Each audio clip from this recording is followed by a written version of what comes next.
খুতবাটা শুরু হচ্ছে। ভরা মজলিসে আবু তালেব ইবনে আব্দুল মুত্তালিব খুতবাটি পড়া শুরু করলেন। দেখেন, তিনি পড়লেন, আলহামদুলিল্লাহিল্লাযী জাআলানা মিন যুররিয়্যাতি ইব্রাহিম। যে সকল প্রশংসা সেই আল্লাহর জন্য, যিনি আমাদেরকে ইব্রাহিম আলাইহিস সালাতু ওয়াস সালাম এর বংশধর করেছেন। ওয়া নাসলে ইসমাঈল, এবং আমাদের ইসমাঈল আলাইহিস সালামের সন্তানদের অন্তর্ভুক্ত করেছেন। ওয়া জাআলা লানা বাইতান মাহজুজান, এবং আমাদের জন্য সম্মানিত ঘর কাবা বানিয়েছেন।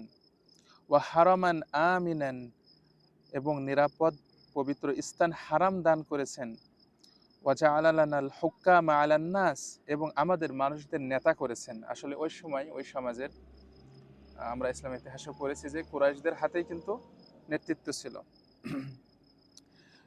এখন এই পর্যন্ত তারা তার বংশ মর্যাদা, তার বংশ গৌরব উপস্থাপন করলেন।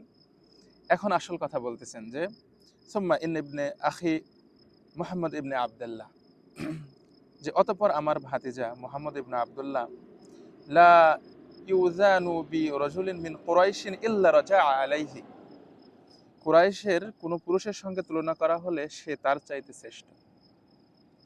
ওয়ালা ইউকাসু বি রাজুলিন ইল্লা আযুমা আলাইহি, কোন মানুষ তার সমকক্ষ নয়, বরং সে মহান। ওয়া ইন কানা ফিল মালি কলিলান, তিনি এই কথা বললেন যে যদিও তার সম্পদ হচ্ছে অল্প, সম্পদ আছে কম। ফাইনাল মালা জিল্লুন জাইলুন, যে তিনি বলতেছেন যে কিন্তু ধনসম্পদ তো ক্ষণস্থায়ী ছায়া। ওয়া আরিয়াতুন মুস্তারজাতুন, এবং ফেরত নেওয়া আমানত মাত্র। আবু তালেব ইবনে আব্দুল মুত্তালিব ভরা মজলিসে এই খুতবা দিচ্ছেন।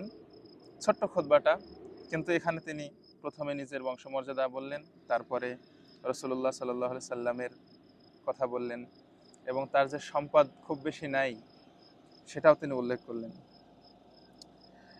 সবশেষে তিনি বলতেছেন যে ওয়ালাহু ফি খাদিজাতু রাগবা, তার মানে মুহাম্মদ সাল্লাল্লাহু আলাইহি সাল্লাম এর খাদিজার প্রতি আগ্রহ রয়েছে। ওয়ালাহা ফিহি রাগবা, এবং খাদিজারও তার প্রতি আগ্রহ রয়েছে।